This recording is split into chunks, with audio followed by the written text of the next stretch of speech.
it's rolling. Shalom, shalom, shalom. Priest Sabat, Shawapar, Brother Shema, Elder Terah, Brother Yaqataz, Brother Maftaga. current HOI in the building. We got next. Much love to all the camps in Yahweh Shai throughout the four corners of the earth. All praises to Yahweh Ba'Shem Mashiach Yahweh Shai. And today we down in Washington, D.C. And we took a visit to the National Museum of the Bible.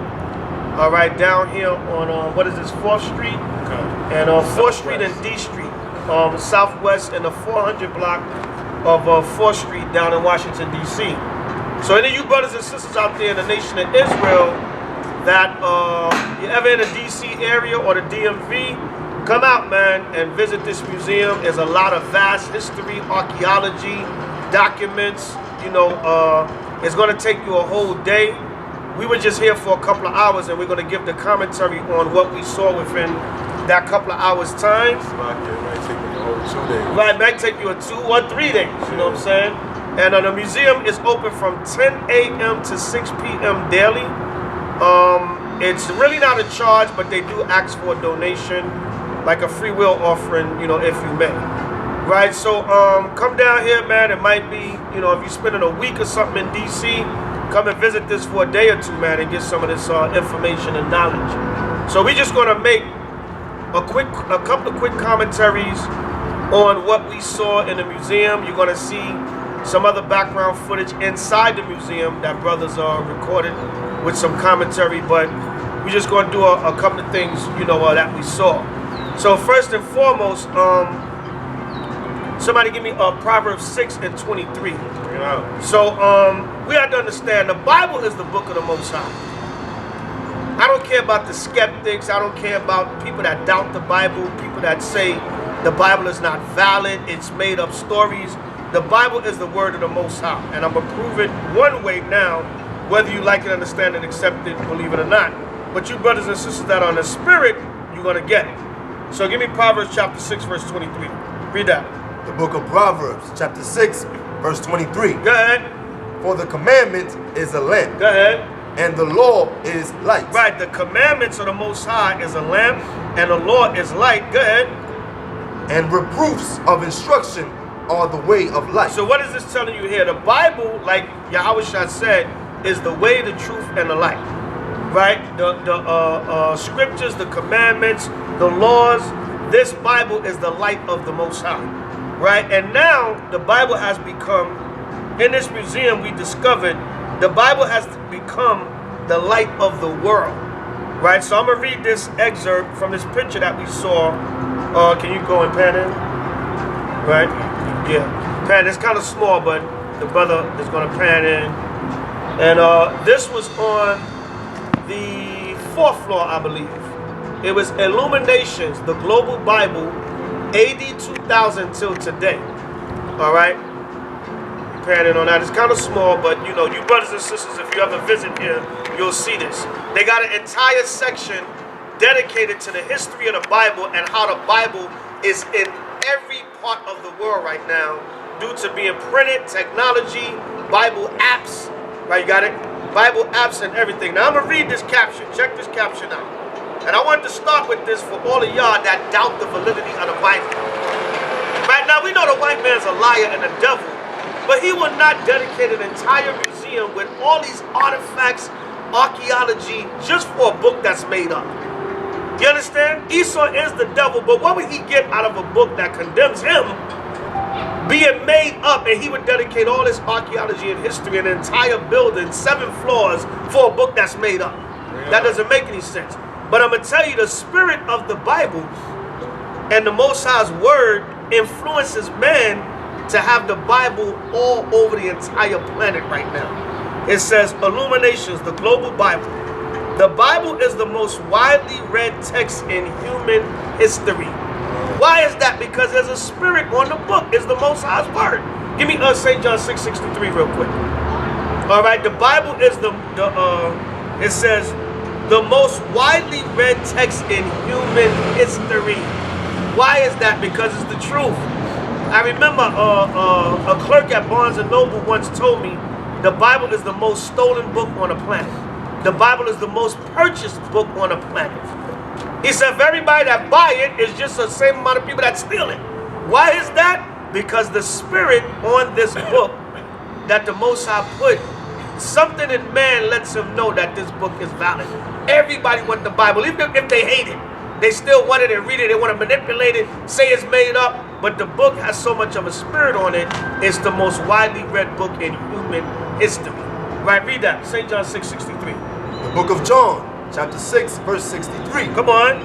It is the spirit that quickeneth. Come on. The flesh profiteth nothing. The Lord said it's the spirit that quickeneth, the flesh profiteth nothing. Go ahead. The words that I speak unto you, the words that Yahushua and in the scriptures spoken unto us, go ahead. They are spirit. They are spirit, come on. And they are life. And they are life. There's that life again. Right? The Bible is life, light, and it's the spirit. So why is the Bible translated into all languages all over the earth? Why is it the most widely read book in human history? Because it's the word of the Most High. That's why Christ said, the words I speak unto you, they are spirit and they are life.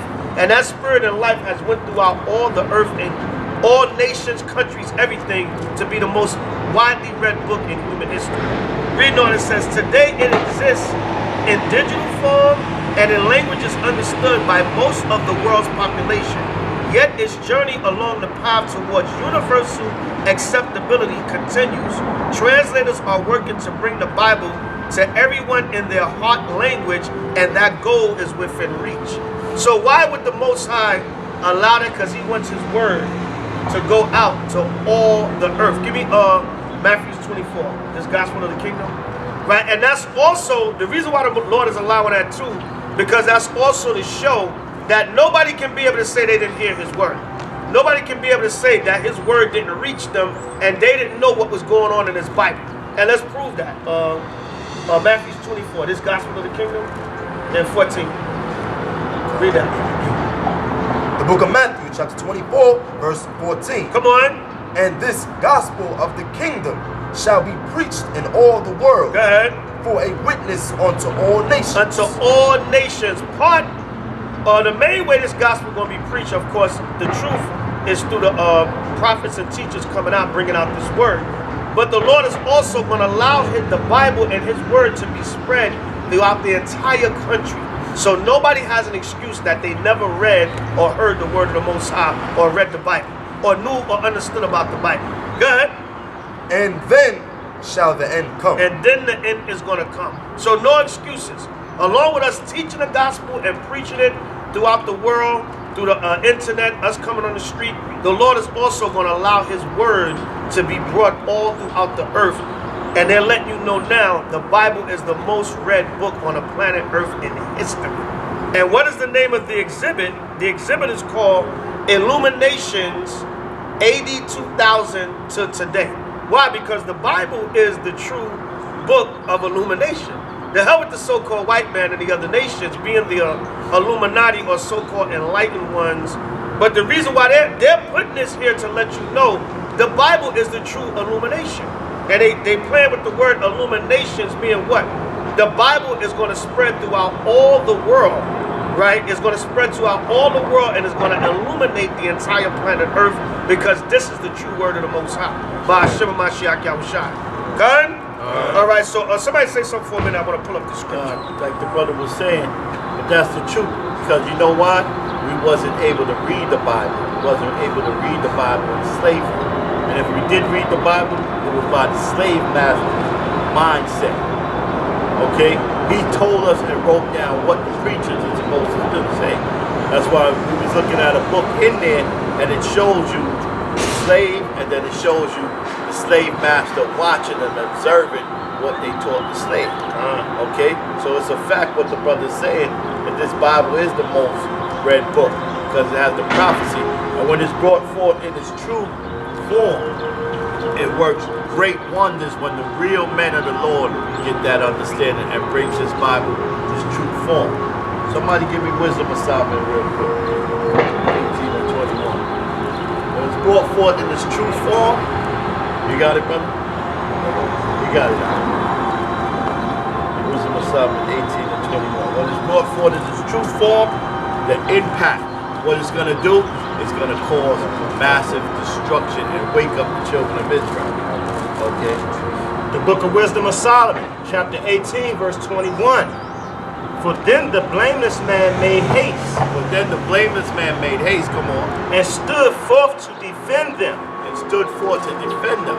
So the real men of the Lord, they got the answer to these scriptures and bringing out these prophecies, come on, And bringing the shield of his proper ministry. and bringing the shield of proper ministry. And that's why I say the important thing is that the Bible is brought out in its true form with the scriptures in the right way, come on. Even prayer and the propitiation, With prayer, come on. propitiations, like it. Even prayer and propitiation of incense. Come on. Set himself against the wrath. Set himself against the wrath, come on. And so brought the calamity to an end. And brought the calamity to an end. So that's why they got to have all this history on the Bible. If it's not real, what is all this history? Right. What is all these? This is Exactly. millions and millions of dollars spent in here. Why? Because they know it's real. But they got to examine it, authorize it, and make sure the true information is not brought out. That's why they got white images still up there. Right. Okay? Ready? Yeah, bring it out. That's beautiful. Give me Hebrews chapter 10 and verse 31. So, Brother Yaqataz showed the image, and y'all can see it says illuminations. Right? Now, that's a play on the word illuminate, illuminated, Illuminati. Right? But it's illuminations because it's letting you know the Bible, which is the true light, is being sent into all the world to give light to the whole world. That's what they're really trying to say, because it's the book of the Most High. Right? Give me Hebrews 10 and 31. The book of Hebrews, chapter 10, verse 31. Salakia 32. Read that. 32. But call to remembrance the former days, in which after ye were illuminated. And you were what? Illuminated. So Paul said, call to remembrance the former days after you were illuminated. Meaning he's referring to the forefathers that went through different afflictions and reproaches, but they were illuminated by the word of the Most High, and that's what gave them faith to continue on their spiritual journey. Good. Ye endured a great fight of afflictions. You endured a great fight of afflictions because what? The most of the forefathers, all of the forefathers, Salakia, that went through trials and tribulations, they had to have the illumination and the light of the word of the Most High and understanding to be able to go through those afflictions and reproaches. So the Bible, it enlightens us to be able to deal with the captivity and suffering afflictions that we're going through, the persecution that we're going through for the word of the Most High, because we are illuminated by it. We're given a spiritual light and truth to understand the reproaches and the scorning and the afflictions. Read that one more time, 10:31. 32, Salakia. Hebrews 10 and 32. Come on. But call to remembrance the former days, in which after ye were illuminated, ye endured a great fight of affliction. So the word illuminated is also used in the scriptures by the Apostle Paul in the book of Hebrews 10 to let you know, without the light of the word of the Most High, we can't go through the suffering and afflictions that we go through and still endure it without that understanding and that light of the word of the Most High. All right, somebody else say something for a minute. Let me get this other precept.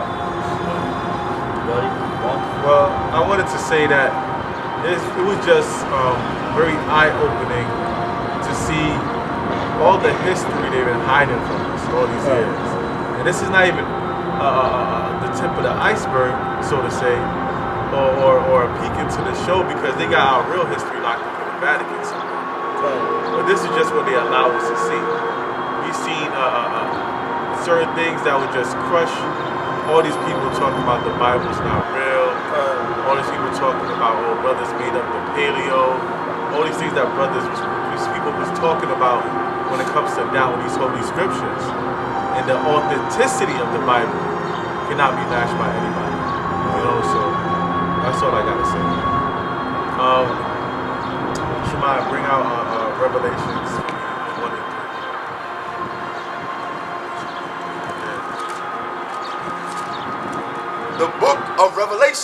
chapter 1, verse 3. Blessed is he that readeth. Because you so-called blacks, Hispanics, and Native Americans, instead of y'all going all to all these Nubian, Egyptology, nonsense doctrines, or worshiping a damn dumb stone, right? You gotta actually look and study to show thyself approved, man. Read the words of the Bible and then go and do some studying and see how it links up. This archaeology, they easily link up to the Bible, easily in there. And if you would do your own independent studying, instead of just being a damn gainsayer, you will understand that too. You know. And they that hear the words of this prophecy. You gotta hear the words of the prophecy and then also what? Go ahead. And keep those things which are written therein. You gotta keep the things that are written therein. So a lot of times y'all ain't open up to the secrets of this book because y'all don't follow no damn commandments. Right, that's right. Right. So the Most High is not unlocking the keys in your brain. Right. So it's hard for you to understand with your mind clouded and polluted and corroded. Right? You know? For the time is at hand. And it's a time at hand right now. And also, this is all coming from, just actually seeing only one floor and a half. Right, right. We didn't even go into the whole building yet. So, a lot of people get caught up on the Egyptologist tombs, all the dead mummies, all the dead pharaohs, and you want to ask us, where's our tombs? Where's our tombs? You got a building here, look like Fort Knox. Inside is security all over the place. And they armed to the teeth. Right, armed to the teeth. And our proof, our archaeology, there's no tombs in there. They got a couple of pieces that actually were places that, the clay boxes that you put the bones in. So, there's no tombs in there, but our archaeology is 7 floors just right here in Washington, D.C. Right. We don't need no tombs. Your God is the God of the dead. Our God is the God of the life, the living. So, no tombs, but we got a whole bunch of archaeology in here. Right. That's it. Right. Right, Khan. So, real quick to land me back on what I was saying earlier, back to the point about the illuminations. Go to Baruch 4 and read verses just 1 and 2.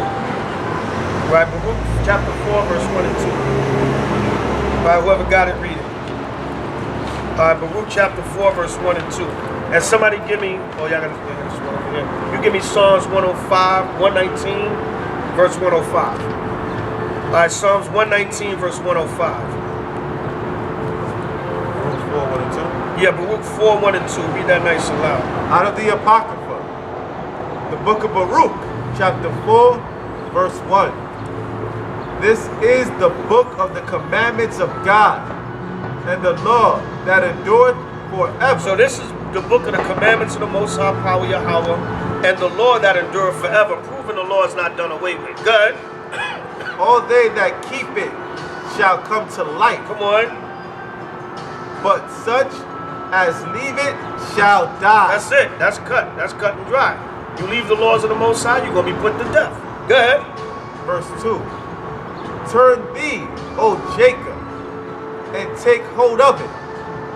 Walk in the presence of the light thereof, that thou mayest be illuminated. Right, there you go. That thou mayest be illuminated.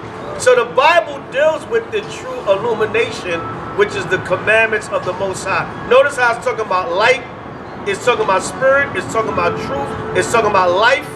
Why is that? Because this is the true illuminated word of the Most High. This is the true Illuminati, right? So when it says illuminations, what was that, the 4th floor, right? Yeah. When it says the illuminations, is letting you know. Round room, right? Right, that round room, exactly. That they let you know the word is going out to the entire earth in every language. It's prophecy being fulfilled on that level. Meanwhile, we're fulfilling prophecy by going out teaching and preaching the gospel.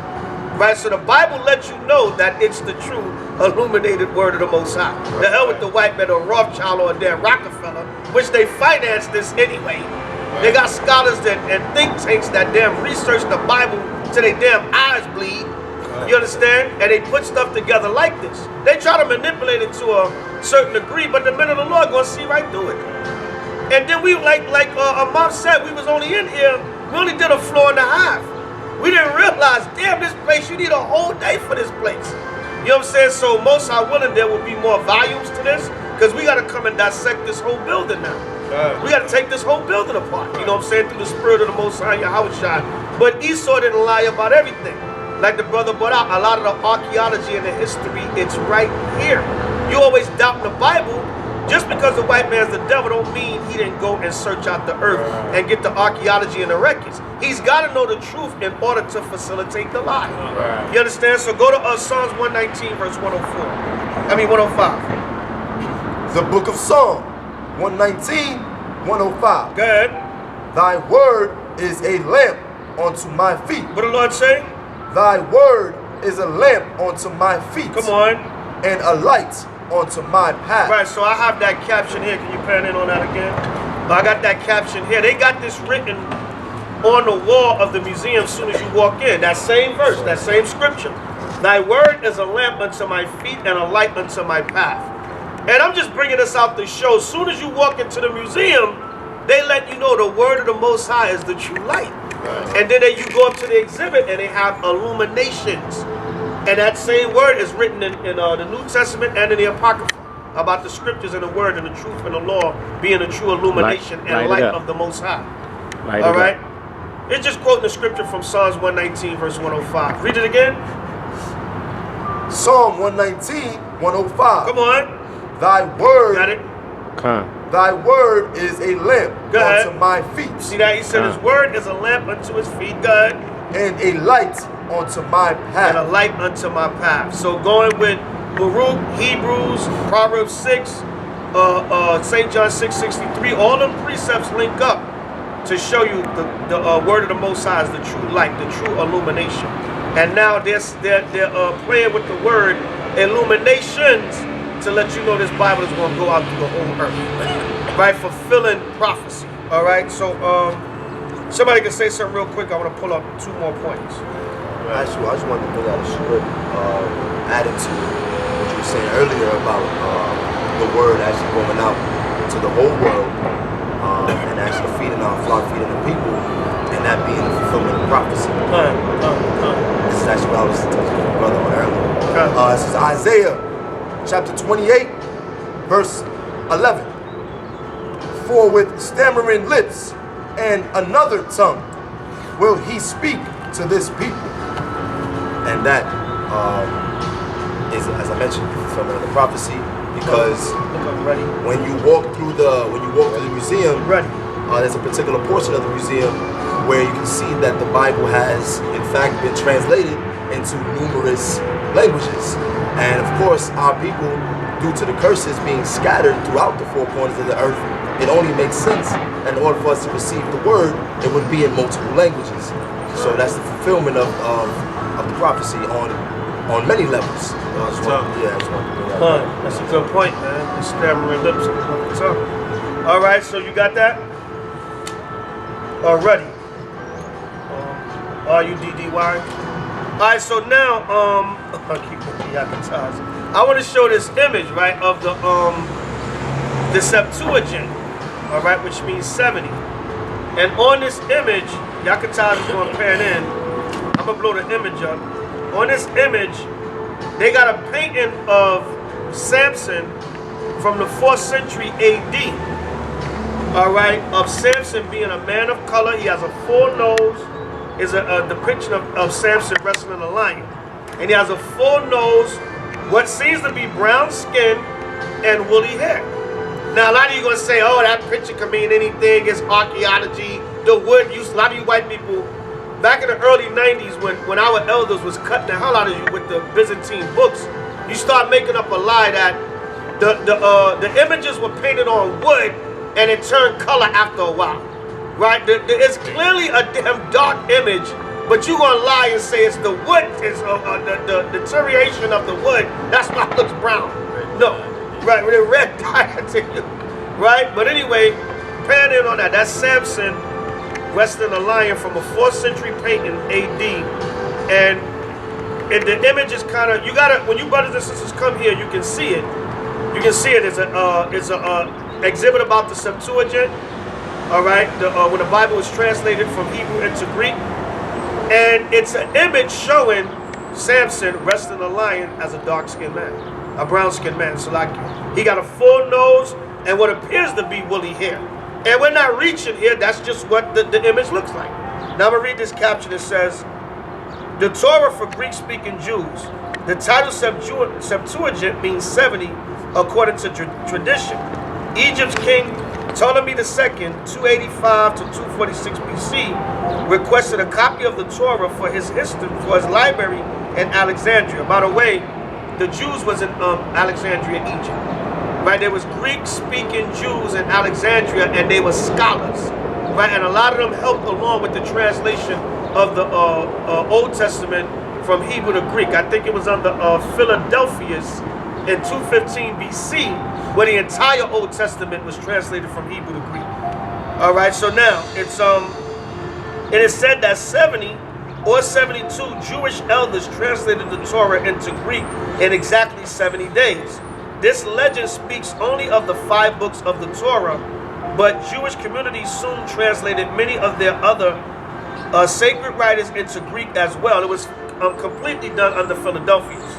It says these early translations serve the growing number of Jews around the Mediterranean who understood Greek better than Hebrew.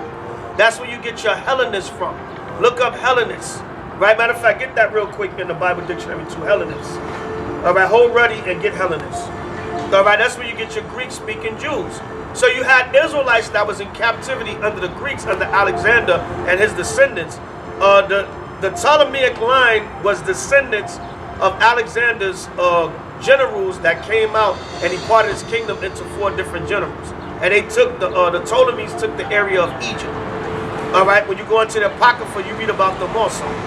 So under that captivity, you had Israelites that was under the Greeks, but they were speaking Greek. That's where you get the Hellenist term from. Now, during the time of the New Testament, you got a lot of Israelites that's being called Greeks. Right? You might think that Edomite Greeks, those are Israelites. It depends on the passage that you read and the understanding. But read that. Right? Okay, hold that. Get Hellenist. Hellenist. Got it? Yeah. Hellenists. Jews who made Greek their tongue and with it often adopted Greek ideas and practices. There you go, right? Because a lot of them was in captivity under the Greeks. All right, read that, brother, in Maccabees. This is the Apocrypha, book of 2nd Maccabees, chapter 6, verse 6.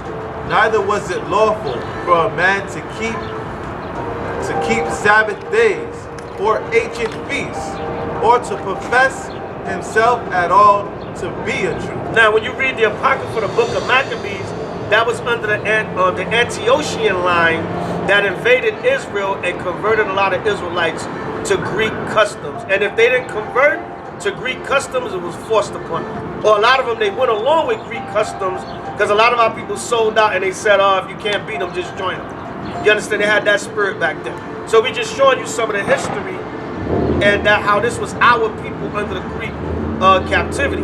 Now read already in the Bible dictionary. And somebody give me Genesis 2. The Lord formed man of the dust of the ground. All right, read that already. Ruddy, a word used to refer to a red or fair complexion. Right, which is a wrong translation. Go ahead. In contrast to dark skin. In contrast to the dark skin, go ahead. Of the Hebrews. Of the Hebrews. So what do you see right there? Samson painted in the 4th century AD as a dark-skinned man, or a man of color, brown-skinned man. Definitely not red like the so-called white man, or pale. All right, definitely a dark-skinned man. And the Hebrews were dark-skinned people. The only color shades you have on the earth are different shades of brown or different shades of red. That's it. And we know that from the scriptures because man was created of the dust of the ground. Right? Even look at that dirt or soil right there. That dirt or soil is brown. And man was formed of the dust of the ground. Read that real quick. Yeah, matter of fact, get a shot of that. Right, read Genesis. You got Genesis 2. When the Lord performed man in the dust of the ground. Read that. The book of Genesis, chapter 2, verse 7. Go ahead. And the Lord formed man of the dust of the He ground, formed man of the dust of the ground. Go ahead. and breathed into his nostrils the breath of life, Go ahead. and man became a living soul. Right, so man, even man's skin tone is of the different shades of the soil. Where you got the so-called white man, he's different shades of red, but that's it. All nations on the earth come in the color spectrum of different shades of brown or different shades of red, the so-called white man. So it wouldn't make sense that, like when it says David was a youth but ruddy, it wouldn't make sense that he was red and dark skinned. That doesn't make any sense. Dark skin is different shades of brown. So it wouldn't make sense for him. He was red but dark skinned. No, ruddy means fair, rosy, robust, or of a young or tender countenance. That's what that means. That's why David looked like that when Goliath looked at him. But we're just going into showing you that even in these exhibits, Esau has the true archaeology and history and images. All right, I'm going to finish reading this. Well, that wasn't on that. It said the Jews throughout the Mediterranean spoke Greek, and this was an image of Samson in the museum. So showing you, they have the archaeology and the history. And our elders for years was bringing this information out. They passed it down to us through the archaeology, the Byzantine books. Brothers got tons of books and images on that. You know, you can't disprove that the Jews were people of color. But they got it right up here in Washington, D.C., in the nation's capital, a dark-skinned image of Samson. All right, somebody else say something for me. Let me get my next point. Right, so absolutely. So the brother, give me Luke 12 and 2. Okay. So the brother bringing out a lot of points, bringing out a lot of stuff, and this is why we're doing this, because the Most High gonna have his elect, the real men of the Lord, bring out this truth. Okay, right where you can get it. This information now is being brought out because we at the time of the end. We at the time of the end of Esau's kingdom. Read. This is the book of Luke, chapter 12, verse 2. Come on. For there is nothing covered There's nothing covered. Come on. that shall not be revealed, There's nothing covered that shall not be revealed. Come on. neither hid. Neither hid. So they can hide the information, but the information is here really. But they know that a lot of so-called blacks and Hispanics is not really interested in going up here. You have some that was here, but the majority of them was Caucasians. See what I'm saying? So they can put these pictures on the wall of showing the true Israelites as white people. But now this information is going to be brought out. That's why we're here to go in there, dissect it, and bring it out to you now, the correct way. Okay? All this information. There's just one more thing I want to keep bringing out, because there's a misconception that William Shakespeare had part in this Bible. When you go up there, it's a man by the name of William Tisdale. Tyndale. Yeah. Right, it was not Shakespeare. Right. Tyndale, like the brother said. Okay, during the time frame, there was a scholar that had information put in this Bible, but he didn't take his own information.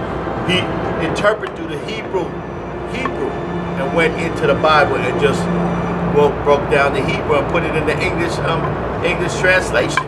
That's it. So that misconception about William Shakespeare, no, it's not William Shakespeare. Okay, but that's why we're here. We're here to bring out that information. Right, Khan. So the next two more points I want to make, then I'm gonna pass it, and the brothers can make, bring out whatever they're gonna bring out, and we'll start wrapping it up. It's just so much Israel. Like I said, we might have to do like 7 volumes on this thing, man. It's just so vast, man. Because, like I said, if it be the Most High will, man, we gonna come and dissect, take this whole building apart piece by piece, man. The exhibits, I mean, you know what I'm saying? But it says, an ancient blessing. This was another caption on the 4th floor in the historical part of the Bible. An ancient blessing, older than the Dead Sea Scrolls. These small silver amulets bear Hebrew inscriptions worn for protection. Each includes a blessing very similar to the priestly blessing in the book of Numbers. They date to the early 6th century BC. This makes them 350 years older than the first surviving biblical manuscripts. These pieces show that this blessing was copied down even before the Babylonian exile. Because what? We had armor, amulets, what they call it, the frontlets, the phylacteries. We had different things that we wrote prayers and different scriptures and laws on. So Esau's letting you know they found a lot of that stuff in archaeology and history. You know what I'm saying? So they found an old amulet with the Numbers chapter 6. Somebody get Numbers 6, 22 to 27. With the ancient prayer in Numbers, the 6th chapter. The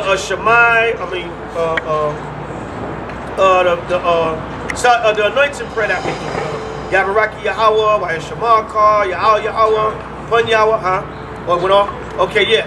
That the anointing prayer, right? So like not the Shabazz, the anointing prayer that we do in Numbers the 6th chapter. The general prayer that the Lord told Moses, Aaron, and the priests to make over the children of Israel. And they found the silver amulets, right? With these, with it written on an ancient Paleo Hebrew. All right.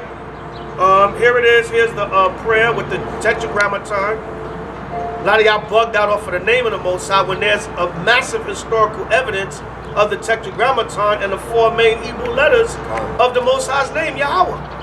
All right, y'all tripping off of that, right? But here it is. Here's a bigger shot of it. They stumbled. Right, they stumbling. Oh, there go the sister. Right? You know what I'm saying, right? See that here go another shot of it. The actual silver amulet that they found with the archaeological Paleo Hebrew. I'm going to enlarge it more to show the Paleo Hebrew. All right, and a lot of y'all say that's that Arya 1 West Marsha Hebrew y'all speak. No, the ancient characters have been found. What the hell is wrong with y'all? Like our elders just made up a language out of the air. That's Hebronics. Right, that's Hebronics, right? No, the Hebrew characters have been found. When you Google Paleo Hebrew, you get the ancient Paleo characters. Right, and those are the characters that we learned in the ancient tongue. And it's pronounced a lot of the same way that we pronounce it. All right, but they found the evidence with the book of Numbers inscribed on the silver amulet before even a lot of the scrolls was found. This was on our armor, on our shields, on our headbands, different things like that. We inscribed different laws on different things that we wore and everything.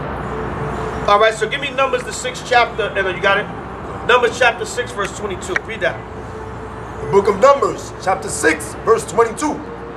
And the Lord spake unto Moses, saying, Speak unto Aaron and unto his sons, saying, On this wise he shall bless the children of Israel. Right, and some of you brothers are familiar, especially you brothers and sisters that have been to feast days, you're familiar with the anointing prayer that we say over here. Like I said, the Yabaraki Yahweh, Shamakar, right? The Numbers the 6th chapter, the 22nd verse. All right, Shalom. Shalom. All right, read on. Saying unto them. I thought that was Amos for a minute. Right, go ahead. Saying unto them, The Lord bless thee. Go ahead. And keep thee. The Lord make his face shine upon thee. Go ahead. And be gracious unto thee. Come on. The Lord lift up his countenance upon thee, and give thee peace. Go ahead. And they shall put my name upon the children of Israel, and I will bless them. See that? So once again, I'm gonna just show it one more time, enlarge it so you can see some of the Paleo Hebrew inscribed on it. And they found this ancient amulet with this writing on it.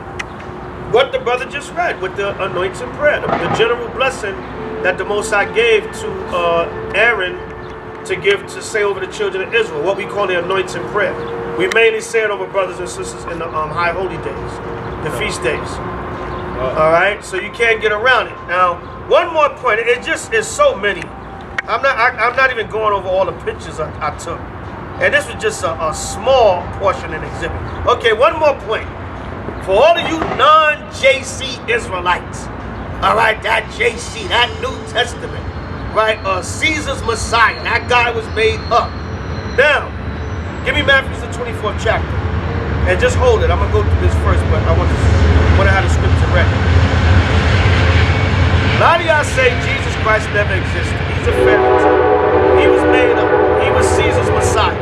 The Romans created a new religion and made up this guy, Jesus Christ, to take away from the commandments of the Jews, which makes no sense.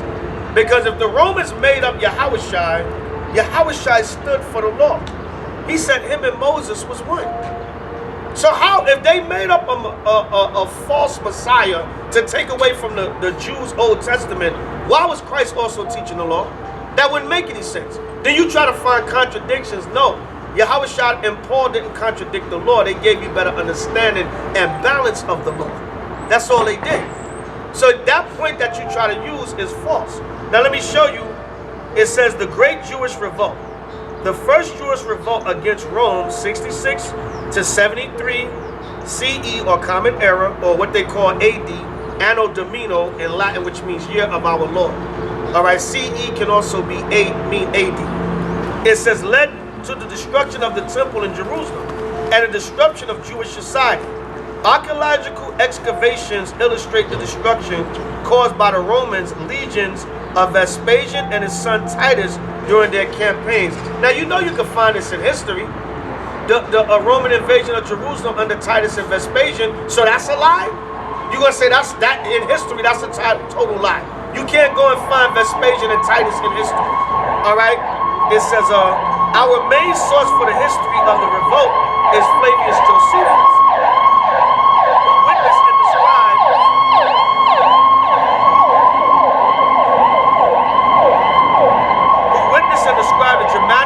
Sieges and battles of Gamla and the Golan Heights, Jopata and Galilee, and of Jerusalem and Masada. They made a movie about Masada. They made a couple of movies about Masada. All right, they got a history on Masada. That this stuff really happened. This was an actual time of the Roman destruction of Jerusalem and the Jews' revolt. It says, in Gamla, a large number of weapons and military equipment were found. Catapult stones, iron arrowheads, and catapult bolts. In Jerusalem, roof tiles and bricks stamped with the Roman ex-legion Fretensis reflect the immense destruction of the Jewish settlement, the establishment of the Roman colony, and the foundation of Aelia Capitolina. All right, so now, did Christ prophesy about this in the New Testament? Yes, he did before it happened. Now remember, the death of Yahushua was roughly, the scholars tell you, around 29 AD. Anywhere between 29 and 33 AD. Or CE, Common Era, or Anno Domini, year of our Lord. But did Christ prophesy about this in history? Yes, he did. Read that, brother, Matthew 24. And when you shall see Jerusalem compassed with armies. 21, Luke 21:20. Oh, Luke 21. Yeah, Salakia, my bad. Luke 21 started 19, matter of fact. Luke 21 started 19. There's another one in Matthew, but get the one in Luke. Yeah, you see it in Matthew, yeah. Get the one in Luke, though. Luke 21 and started 19. Read that. Luke 21, verse 19. Come on. In your patience possess ye your souls. Come on. And when ye shall see Jerusalem compassed with armies, when you see Jerusalem compassed with armies, go ahead. Then know that the desolation thereof is nigh. Know that the desolation thereof is nigh. When you see Jerusalem compassed with the Roman armies, they was going to enslave us. The ones that they didn't enslave, they killed, or some of us fled to Masada and other places, like I tell you in the history. Go ahead. Then let them which are in Judea flee to the mountains. Go ahead. And let them which are in the midst of it depart out. Come on. And let not them that are in the countries enter therein too. Go ahead. For these be the days of vengeance. Right, the Romans would come in and invade Jerusalem, take them into captivity, kill them. They starved a lot of them out in Masada because they couldn't get food and water. Right, come on. That all things which are written may be fulfilled. All things which are written may be fulfilled. So Yahushua prophesied about the great destruction in 70 AD. And this was a coin that the Romans minted during that time. And it says Judea, but on the other side, when you look at other images of this coin, it says Judea captiva, or something like that in a Latin, meaning Judea is in captivity. We have Judea in captivity. Now I'm going to read the caption. It says, silver dinar, or like they say, a denarius of Vespasian, 6970 AD. This was a Roman coin, Roman money, and we saw a lot of the coins of the Romans and the Jews also in the exhibit. Also, coins with Paleo-Hebrew menorahs on them and everything. So the Bible is not real. The Israelites never existed. Some of you damn Egyptologists, you are going far as to say the Israelites never existed. But they got coins with ancient Hebrew and menorahs on them, the so-called 7-branch candlestick that your damn Kwanzaa stole from. But the Jews never existed, but you stole our damn menorah to celebrate your Kwanzaa. All right, give me a break, man. But anyway, reading on, it says, this caption, Shalakia, it says, this coin represents the total destruction of Judea captiva, or Judea in captivity. The unsuccessful uprising by the Jews and the domination of the Romans over the Jewish people. The image is a personification of Judea as a mourning woman seated beside a trophy. The inscription below reads Judea. A mourning woman, a woman in mourning sitting beside a trophy, which represents victory and having Israel in captivity. That's why on the other part of the coin it said Judea, or Judea in captivity, meaning as a woman in mourning, which the scriptures compare that in the scriptures, it makes a comparing that Israel's destruction is like a woman in mourning, a woman in travail. And also a trophy representing what? Victory. The conquering of the Israelites and the Jews. Did we not just read that from the words of Yahweh's mouth?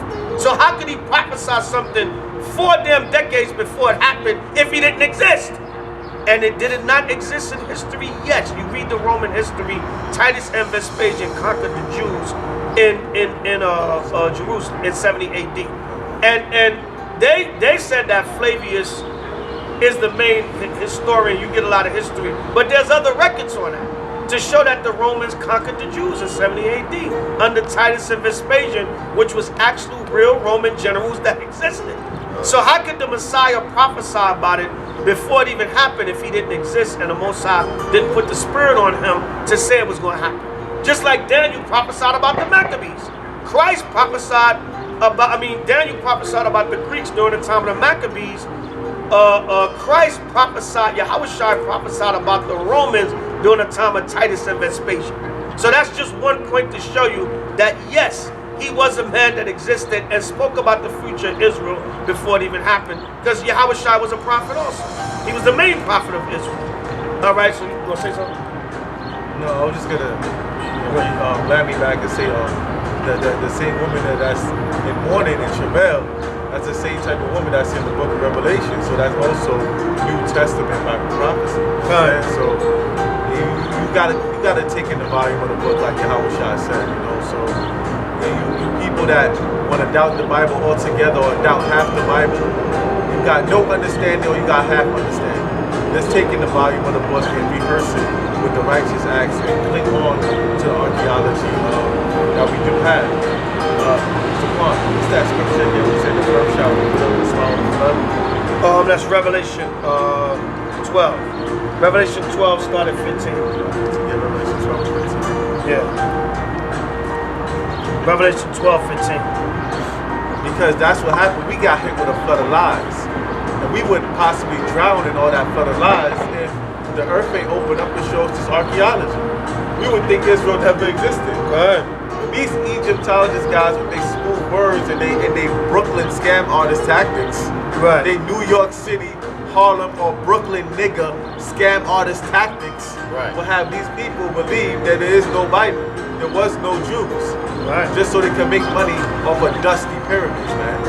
Still hustle people off of dusty pyramids to get that dollar bill with the pyramid on back of it, keeping your people in a double captivity.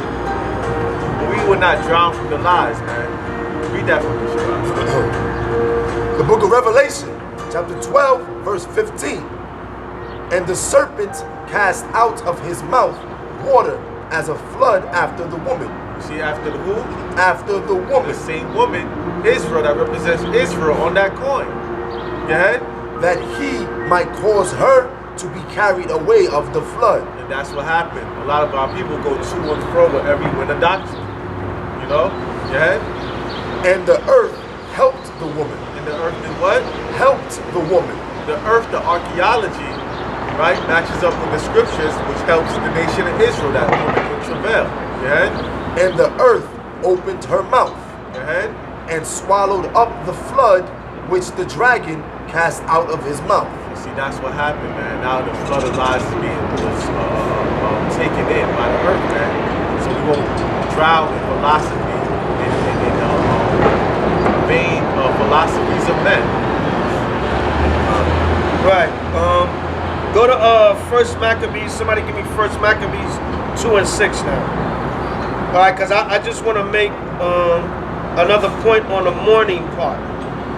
All right, get that caption again, Yaqataz. The Judea in mourning. On the coin, it's a symbol of a weeping or a woman in mourning or misery. Now I'm gonna show you during the time of the Maccabees under the Greek captivity, showing you the it's similar prophecy and similar spirit of what the white man did to us during the time of the Greeks and the Romans. During the time of the Greeks, we was in a state of misery and mourning. And during the time of the Romans, they made a coin, Judea in captivity, with a mourning woman and a trophy on the coin, representing the victory over Israel and Israel being a low estate or captivity or suffering or mourning or misery. Now let's read that during the time of the Greeks. First Maccabees 2 and 10. 2 and 6. First Maccabees 2 and 6. Yeah, come read that. It's the book of First Maccabees out of the Apocrypha, chapter 2, verse 6. And when he saw the blasphemies that were committed in Judea and Jerusalem, verse 7, he said, woe is me, wherefore was I born to see this misery of my people. This is Matthias Maccabees talking about the state of Israel when the Greeks invaded, right, and took over, had a great inquisition amongst the land of Israel during the time of Antiochus. Right, come on. And of the holy city. Good. And to dwell there, when it was delivered into the hand of the enemy. Come on. And the sanctuary into the hand of strangers. Right, it was delivered into the hand of the enemy and the sanctuary into the hand of strangers. Good. Verse 8. Her temple is become as a man without glory. Yeah, see that? Her temple was become as a man without glory. Because what happened is they came in and they defiled the temple. They desecrated the temple. They had harlots and swine's flesh and statues of Zeus in the temple. They tell you that in 2 Maccabees, the 6th chapter. Come on. Her glorious vessels are carried away into captivity. There you go. See that? Judea captiva, or Judea in captivity. All right, so pick up at 1 Maccabees chapter 2 and 9. Yeah, 2 and 9 again. This is the book of 1 Maccabees, chapter 2, verse 9. Her glorious vessels are carried away into captivity. Go ahead. Her infants are slain in the streets. Come on. Her young men with the sword of the enemy. Right, see that same thing happened during the Greek time, during the Roman Inquisition. Just read about 70 AD. They was killing our babies, taking our men into captivity, same thing. Hence the coin with Judea in captivity during the Roman period, and the Lord said now we was taken in captivity during the Greek period. So there's the same spirit of mourning. Good. What nation hath not had a part in her kingdom? Come on. And gotten of her spoils. Every nation has oppressed the children of Israel just like they do now. We down here in Washington, D.C., you see a bunch of damn Ethiopians everywhere. They got businesses and jobs all up in the black and Hispanic man community. Right down here in Washington, D.C., same curse in every city. Right, come on. Verse 11. All her ornaments are taken away. Of a free woman, she has become a bond slave. The Lord said of a free woman, she's become a bond slave. There you go right there. All right, Judea in captivity. During the Roman period, and is mentioned in the Apocrypha during the Greek period. Of a free woman, she's become a bond slave, a woman in misery and suffering, bowing down in a state of captivity and subjection, just like during the time of the Greeks. Right, out of the Apocrypha. And now, right? And here in America, which is modern day Greco-Roman. Oh, let's not even start on today, nowadays. You know what I'm saying? And that's that same white man in power. Same modern day Greco-Roman Empire. Right. The white man ain't nothing but a bunch of Greek and Roman babies today. Same thing.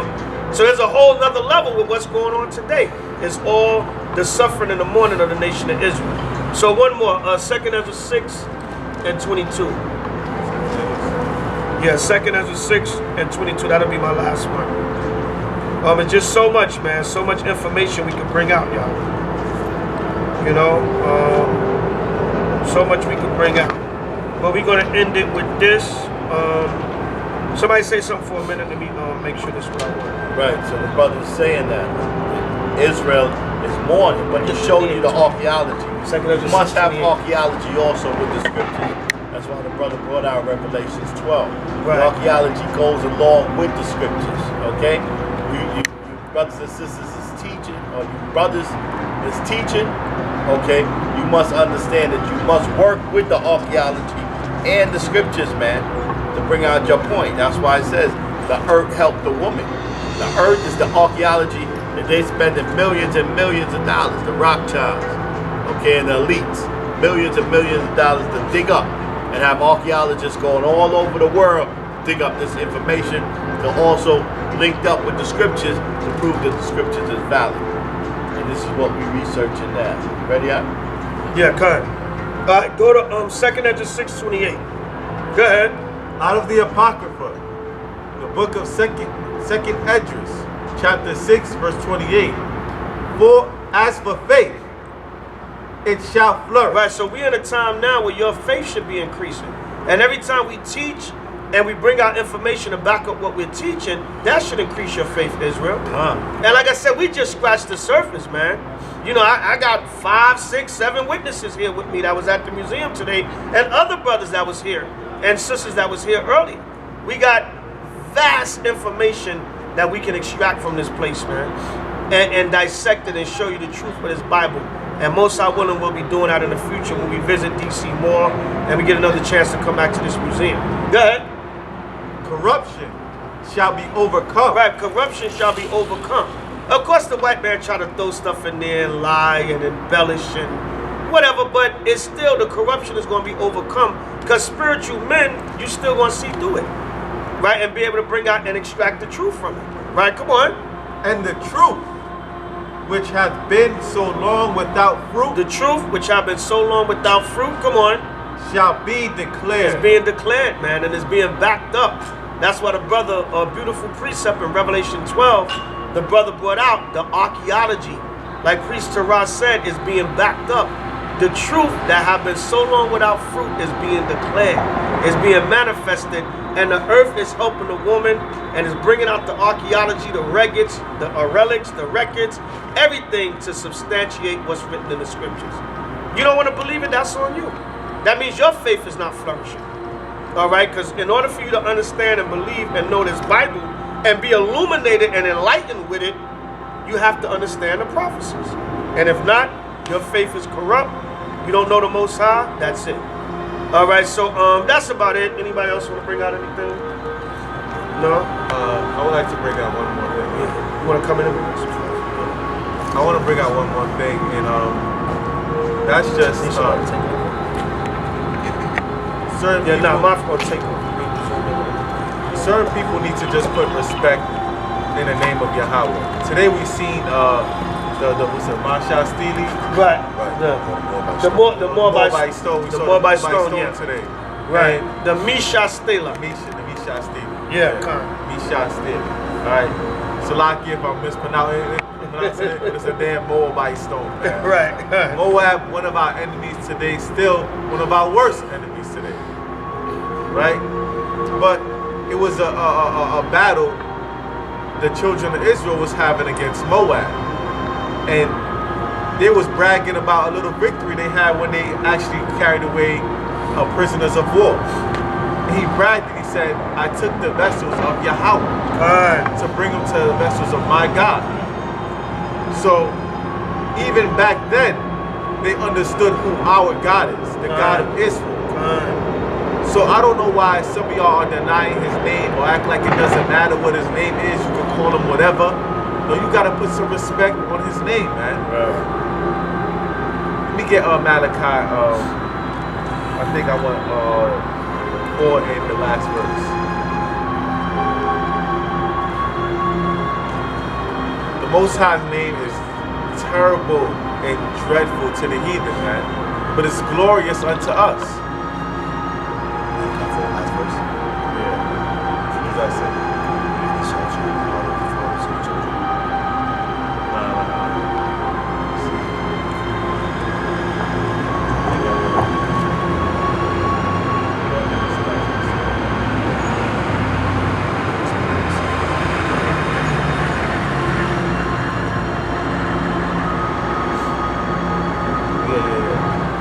Malachi 1:14. The book of Malachi, chapter 1, verse 14. But cursed be the deceiver. Cursed be who? Be the deceiver. Some of y'all are operating in nothing but deceit. You know, and that's why, you know, thank the Most High that he left relics and pieces that we could gather and put together the puzzle. My brother Yaqataz got the footage. We seen the Moabite stone. We got it recorded. We see what they call the Most High's name. It's all on video. It's not a higher. All right? That would make you a liar. But I digress. One more point I want to go back to real quick.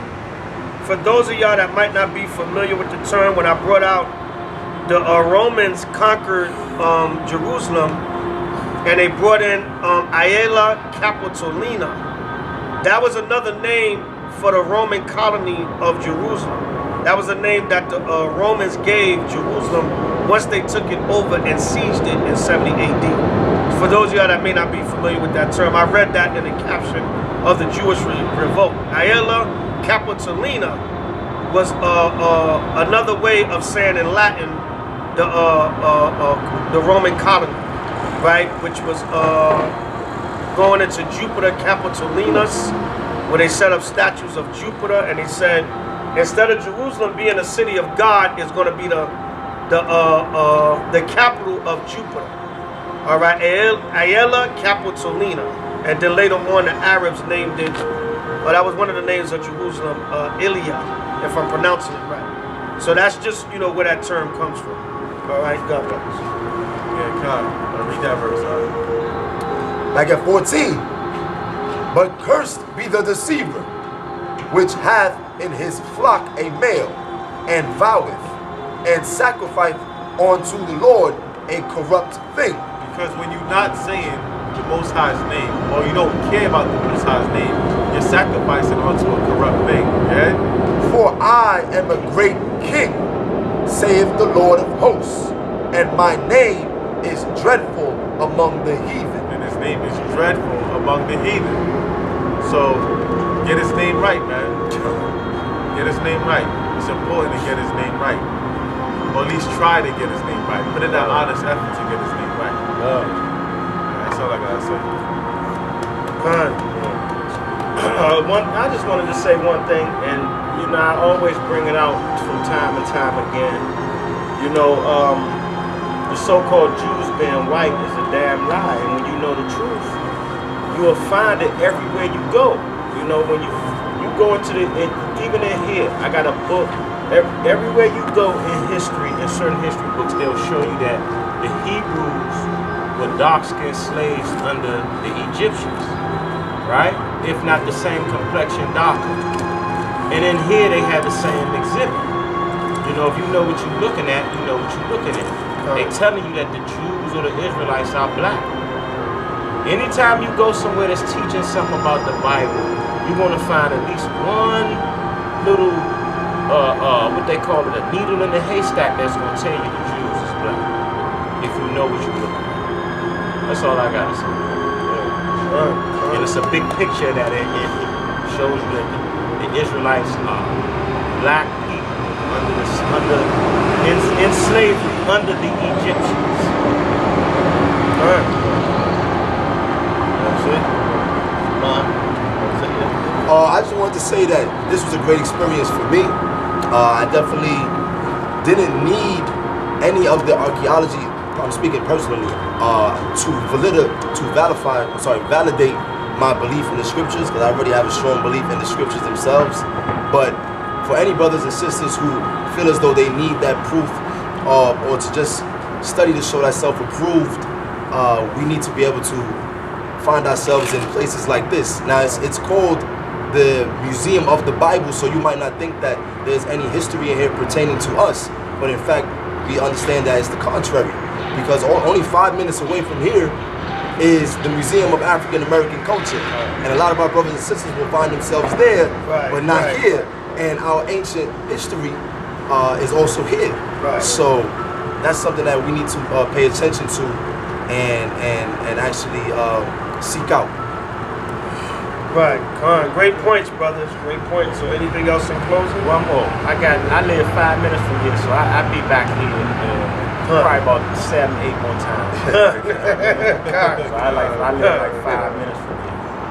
I mean, with all the brothers combined, man, this is probably going to be a 20-volume thing, man. That's going to go on. You know, this is something that might get addictive to brothers, just to, you know, bring out all this information, man. That's backing up scripture. Like Shemaiah said, what we already strongly believe anyway. I can read the scriptures without none of this, and the Spirit shows me it's real. But just all this rich history and archaeology to back it up, the Most High said, you know what? I'm going to give you this here too. Just for those that need a little bit more convincing. I'm going to give you some more. Right? All this, my scripture is not going to go out void. All this archaeology and history, the earth going to help the woman, and it's going to open up and show you all this valid history to back up the scriptures. All right, give me, you shall know the truth. We'll close with that. St. John. Can I make one point? Yeah, Katsalaki. On your point. Come. When you said about this rich history, because when I heard about, the reason why I didn't slide down here being so close, right? What I heard about is they got all this doctrinal stuff and a different doctrine. And I said, man, you know what? I don't never really go by what anybody say anyway. Right, that's right. But it kind of, you know how Esau is with the Bible. The Ten Commandments and the stuff they put on. Yahweh looking like a beach boy and all that. I figured this was gonna be that same type of set. But I you know they got the Caucasians up in here, the false images. But when they really telling the truth in here, man, and when you know what you're looking for, you can really come up in here and it's like you can bring people in here and edify people. You know what I mean? Even us on the street, sometimes it's difficult to get to our people, our family members. You bring them here and you show them. I can show, like he said, the Moabite stuff. I can show my family members, see what I've been wearing on my clothes. You know what I mean? So that's all. I just wanted to land me back. There's some powerful stuff up in here, man. Powerful exhibits in here. And that's all part of the prophecy, like we said. As much as Esau tried to lie and hide it, the Most High also going to use him to back the truth up. Even in all his, because you got some foolery in here too. You know what I'm saying? But there's a lot of rich things in here. The Moabite stone, it had Paleo-Hebrew on it. You know what I'm saying? So you got a lot of rich history in here that you can look at and check out with Israel. It's not a waste to come and check things out. Take advantage of this information while it's out here. All right, and that's it, man. We have to come back and bomb this thing some more, man. All right, so read that, brother. St. John. The book of St. John, chapter 8, verse 32. Go ahead. And ye shall know the truth. Yahweh shall say, you shall know the truth. Go ahead. And the truth shall make you free. No matter how many angles the Most High got to convince you and hit you with that this is the truth, you're going to know it and it's going to set you free, Israel. If you're looking for it. If you're seeking the truth, you're going to find it. And the Most High is going to over-convince you. He said, I got different angles I can convince you that my word is real. All right, so that's about it. You know what I'm saying? Peace. Yeah, bring it out. Bring it out. And also, I find in our community of people, we deal a lot in hearsay and rhetoric. And that's a beautiful point that the brother brought out, because we might hear certain things about doctrines in Esau's world, and we might not compel ourselves to seek out these truths. Right. But if we understand that we don't want to be a part of the problem, there's a scripture that says, "The heart of the righteous studieth to answer." Right. And the mouth of the evil the mouth of the wicked poureth out evil things. Right. Correct. So you don't want to be a part of that evil sphere. Right. You know. So again, it's imperative that we seek out this knowledge for ourselves, and then can be those lights and that illumination for our brothers and sisters. Right. Good. All praises to Yahweh Ba'ashim Mashiach Yahushua. So that's about it, brothers and sisters. Hope y'all get edified from this video. If you learn one thing off this video, we've done our job. Come on down and visit the museum, when you get a chance. And we supposed to have places like this for our children and our nation, funded by us and set up by us to give to our people. But guess what? A lot of times we're going to go to the enemy and we're going to take it back from them, because Esau got the records in the history. All right, even though he's a liar, he got the true records in history. And the Most High going to cause him to give it up in these last days. All right, so with that, I'm going to sign off. You know what I'm saying? Priest Sabak. Shawapar. Brother Shemai. Brother Yaqataz. Elder Terah. Behind the camera. Yeah. All right, so Brother Mafagai on the camera, Ephraim on the camera. So we just want to say peace, safety, and the kingdom of heaven to the children of Israel. Death and destruction of Esau and the nations, all the enemies of Israel. House of Israel, we got next. All the camps of Yahweh Shai throughout the four corners of the earth. Kwam Yasha'Allah, hallelujah. All praises to Yahweh Ba'ashim Mashiach Yahushua forever and ever. Amen. Shalom. Shalom. Oh.